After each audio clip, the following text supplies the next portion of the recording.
Scusa, chi è? No?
Ogni anno nel mondo vengono buttati 1,3 miliardi di tonnellate di cibo ancora commestibili.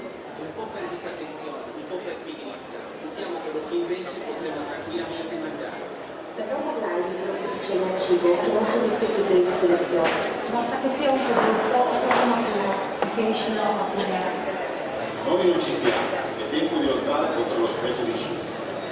Questa non è una battaglia che possiamo combattere da soli. Rispettare il cibo è una battaglia che riguarda tutti. Chiunque tenga l'ambiente e alle generazioni future e voglia godersi appieno la vita in modo consapevole è chiamato ad unirsi. Questo è il momento d'agire. Questo è il modo con cui possiamo fare la differenza. Questo è Food for Soul.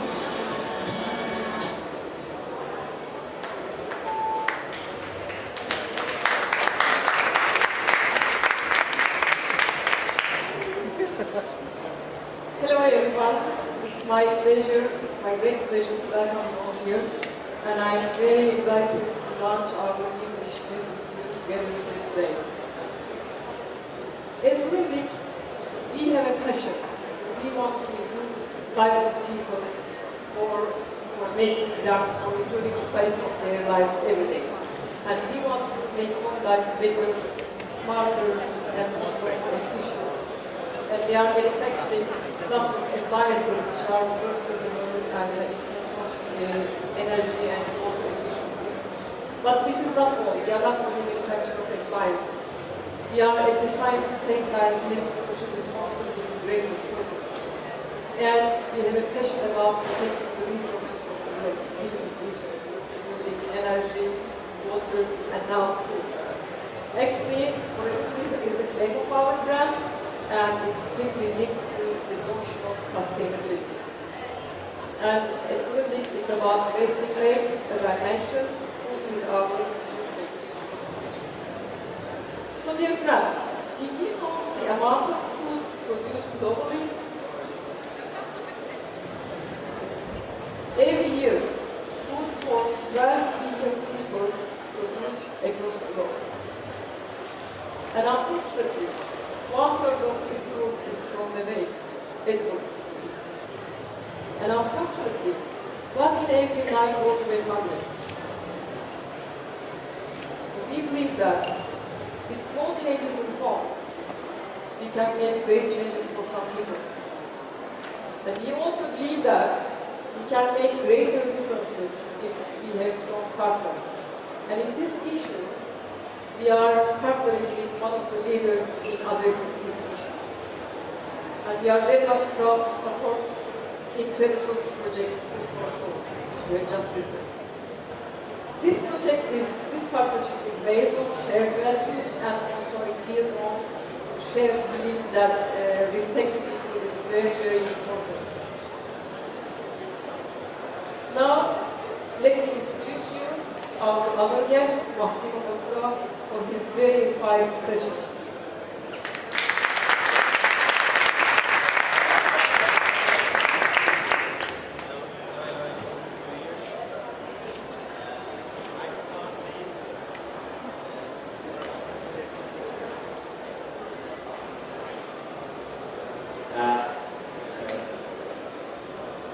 I'm not very good at technology, but you know, I have a good partner, so that's the point.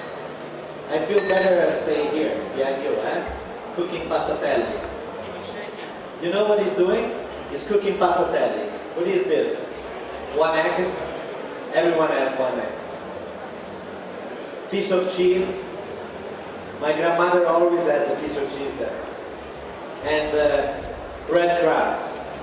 From bread that is there since maybe a couple of days. Actually, this is the favorite pasta for my daughter. She loved that. And I grew up with that favorite. Because in my grandmother's mind, we couldn't waste anything. When we were in the country and we were killing one pig, because one pig has to stay for the whole year, they were using everything, the farmers. From the ears to the tail.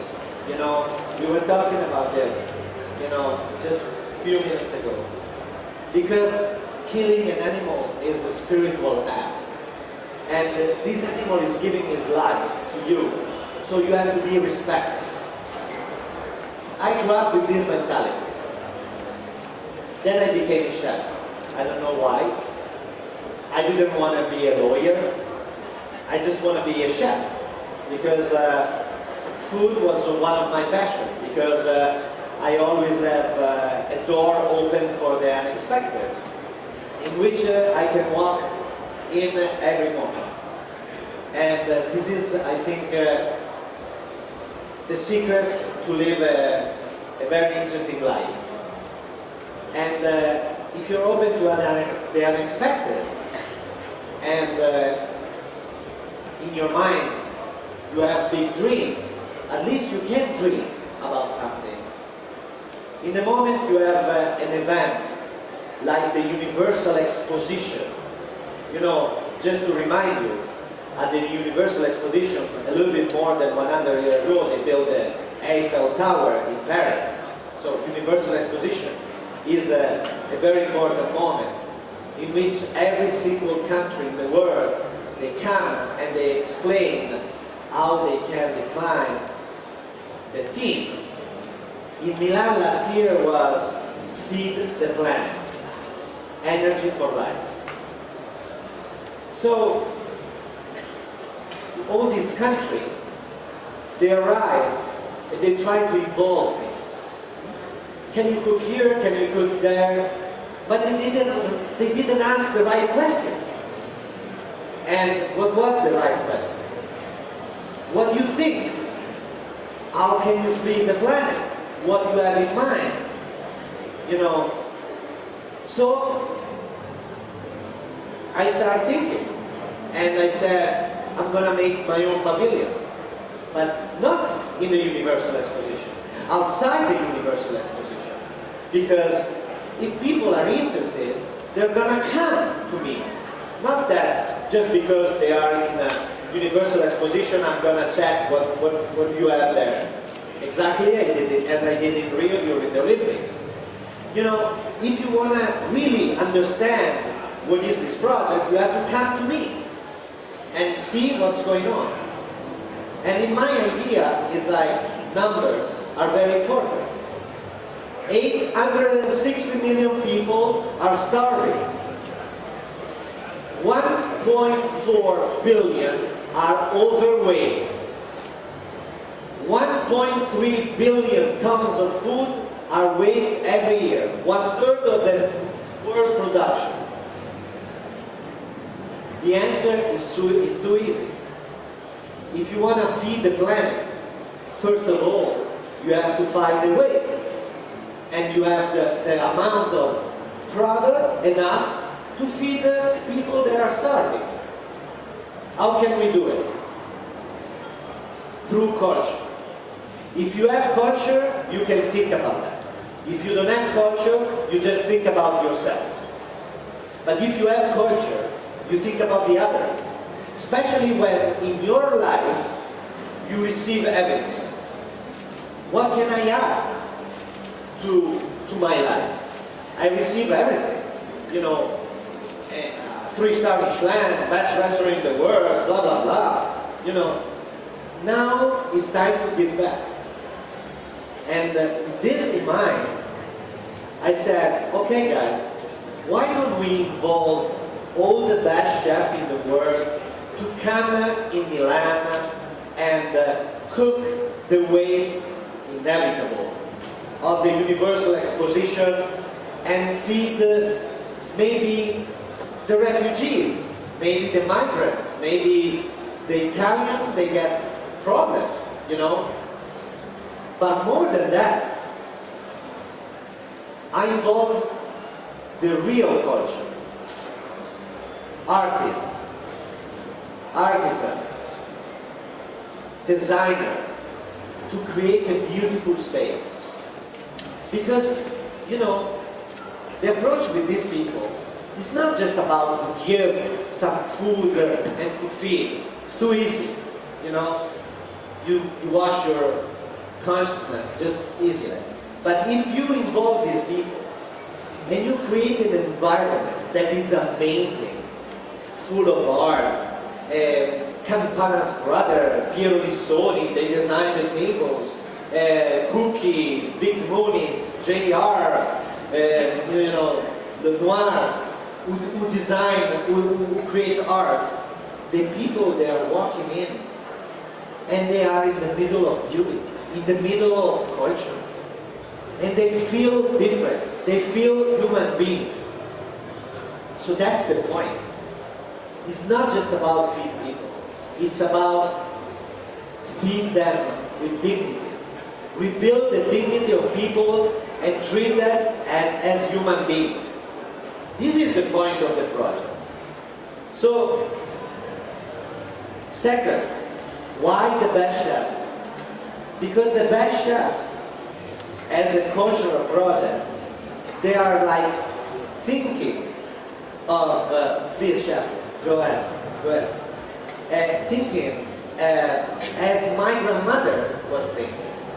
And so coming into the refectory, unloading the track that was coming from the Universal Exposition or the Olympics, and being open to the unexpected. You know, these people, they can make something incredible. They can create the new tradition.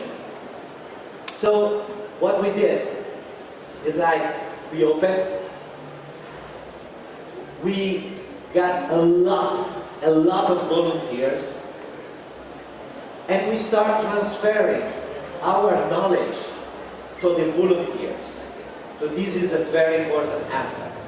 We were the example for young generation of chefs. They have a big consciousness. They have the heart open to understand this kind of problem. And these people, they're going to live with this kind of experience, and they're going to be the example for others. So we're going to create a big movement and change the mind of the world. That was my dream. I said, well, let's do it. Let's see what's going on. So the Universal Exposition was just the moment in which France and Italy, two of the most important cuisine in the world, I say yes, they changed a law, they passed a law against waste. So this is an amazing thing, because I think chefs right now, in this moment, in 2016, are much more than the sum of their recipes. We can be much more.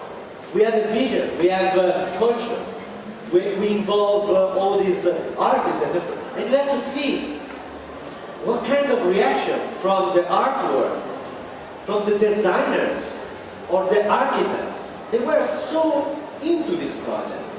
You know, in Rio de Janeiro, Gustavo Cedroni, an amazing architect from São Paulo, he wasn't sure the project could be ready for the 5th of August. He left his job in São Paulo, he flew to Rio de Janeiro, he slept 50 days into the refectory. With nothing. Because, you know, he had 100 people working to make sure the refectory was ready. The soup kitchen was ready for the 5th of August. So it's like some miracle came. Think about in Brazil.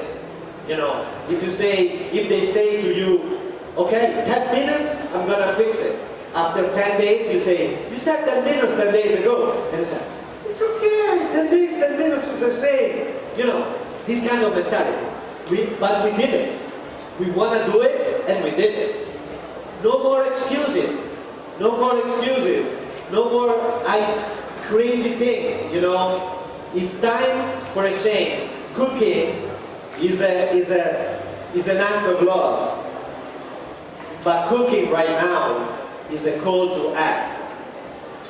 So, why I'm here today?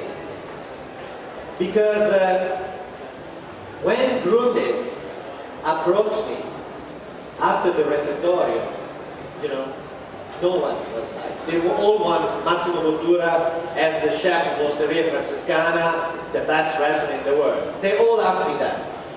And I'm not interested in that. You know, they were like, I was telling Aki before, they were like, there's a guy from Brazil who came to me, a millionaire, actually billionaire, who came to me and said, oh chef, you're here in Rio, do you want to cook a dinner for some people? We can give you, you know, we can sponsor. I said, yeah, yes, of course, I'll do it. How many people? 50. All right, 50 million. Give me 50 million and I'm going to cook for you. So we can open a lot of refectorio in the world. You know, I said, I think it's a little bit too much. Of course. I'm going to cook for poor people for free. So that's my point. This is my vacation. I now came here to cook for you. That you're a billionaire and you can afford to fly to Italy and eat at Osteria Francescana. I'm here to show Brazilians, to show the journalists, they want to understand about this project, what it's about. So after this conversation and the first steps we did, you know, the journalists, they start coming. And the television, one after the other. And then, you know, there was a guy, Andrew, who applied as a volunteer. He came as a volunteer to understand what was the project. After 2 days, he was there. He said, hi, I'm Andrew Jacobs from the New York Times. And I understood the project. And I'm gonna write about this. And after the New York Times wrote his piece, Andrew wrote his piece, you know, there was a line of journalists outside writing about or shooting about this. You know, because they want to be there. These people, they decide to be there and decide to understand what the project was. And this passed into the mind of so many million people. After this, you know, the mayor of Paris called me. He said they were interested. We were talking about Berlin, the Independent and the Guardian for London. You know, this is just the beginning of an enormous revolution. A mind revolution, a cultural revolution, because this is a cultural project. And why we need these people?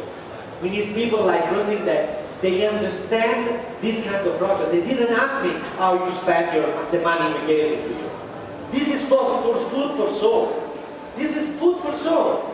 It's not Massimo Bottura or Osteria Francescana. I don't need another pair of shoes or another car.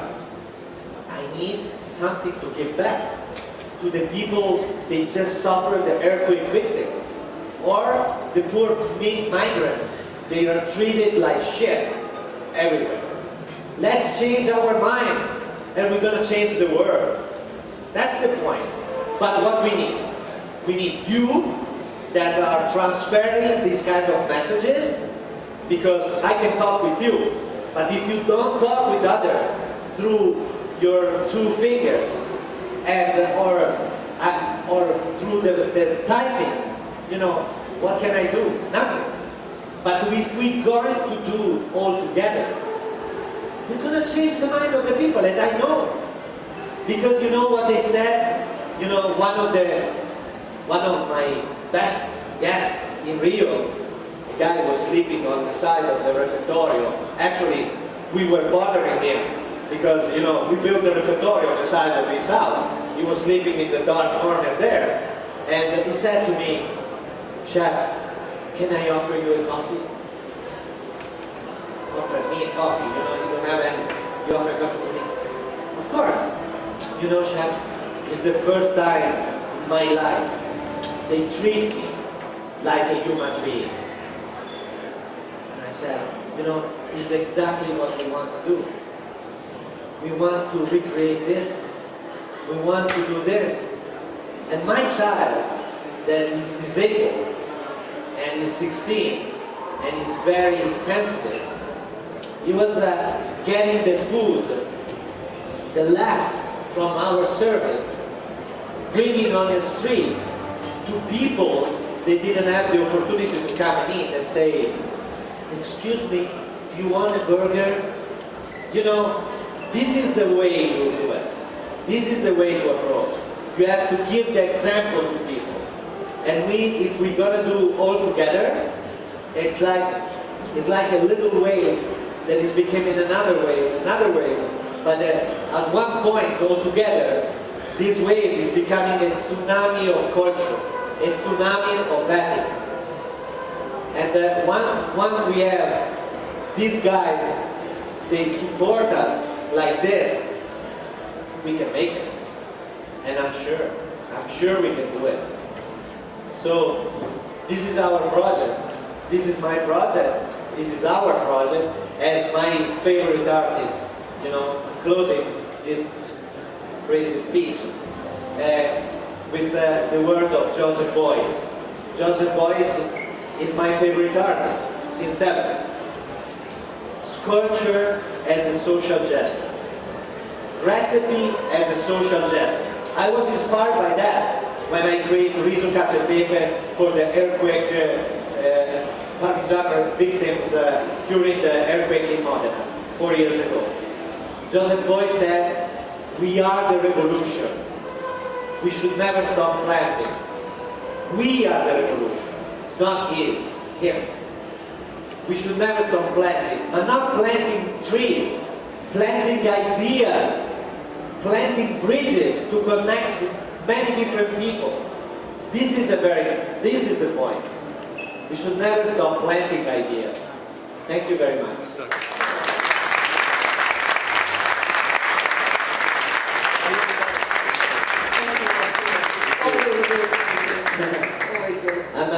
I wrote something that I forgot because I prefer to speak about with passion. You know, it's all about that. You know, I feel like passion, and you know, when I start and I decide to be a chef, my father was very upset with me, and because he wants me to be a lawyer. You see me like a lawyer, and you know, I said I have to follow my passion, and my mom was pushing me, and you know, that's why. And my passion are art, music, and food, and what I do every day in Osteria. I compress into edible bites my passion. So you can eat the mind of the idea of Joseph Beuys, but also the Hollis Monk or whatever, Charlie Parker blowing on the saxophone, you know? That's the point. How is the passatelli of the brothers? Yeah? And it's made with nothing. Breadcrumbs, parmigiano, but a little bit. You know, a little bit of lemon zest, nutmeg, that's it. It's good, eh? Food cost, 1 cent, maybe 2 cents. So, it's the recipe from also, so you are welcome to taste it. Massimo, you are really... No, can I taste it? Of course. I just wanted to say that I want to taste it. usually it's meant as a pasta, right? Like here it's basically like a spätzle because it sounds small. Yeah. But usually it's done like a pasta being prepared in a way so it's very close and mashed up, right? Just the way it's served and little jars. No. These are very good taste. I think we need a little bit more parmigiano, and because I love the cheese. What do you need? You want the recipe? They didn't have one. Oh, look! And this is more like gratini. This passatelli is very long noodles. These are gratini. They're like a little bit mashed in this. My child preferred it, but my daughter preferred the passatelli.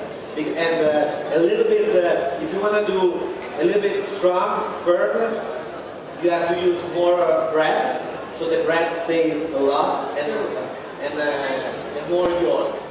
And if you want to make this, that to me are better in the palate, you have to use a lot more cheese. Okay, just take notes. So Massimo, shall we launch our English together with you? Am I Massimo or Massimo? Massimo. Okay, great. Massimo, like, you know, the general, no? Massimo. Okay, They're very good. friends. I'm doing this double. I think now we have a large program, right? I feel old. The new program. Let's go. No waste mission. Yeah. So it's probably one of the most meaningful minutes of the day. Just remember, we have a common dream, a world where every single person respects and cares for resources, cares for food, yeah? And we want to encourage people to think about this. So, we want them to think about this, everything starts thinking, and actually we want everybody to adopt no-waste behavior, personally, right?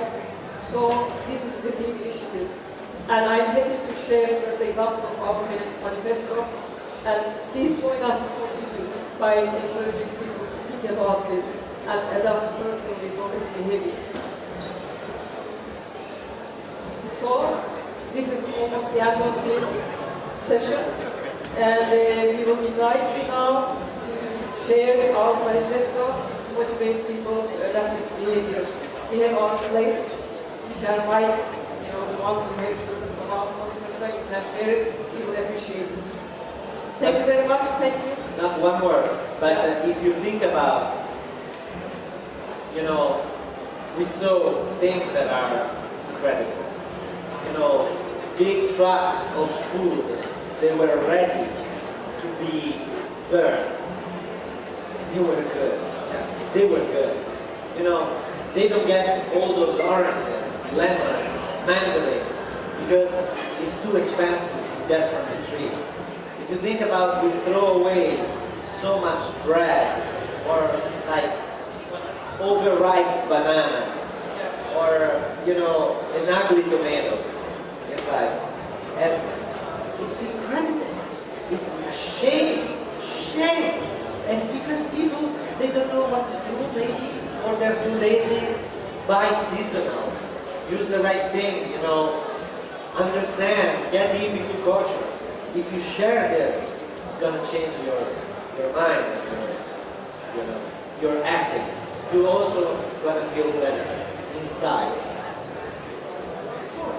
Everything starts with thinking, no? Let's hope. I'm always, my future, I always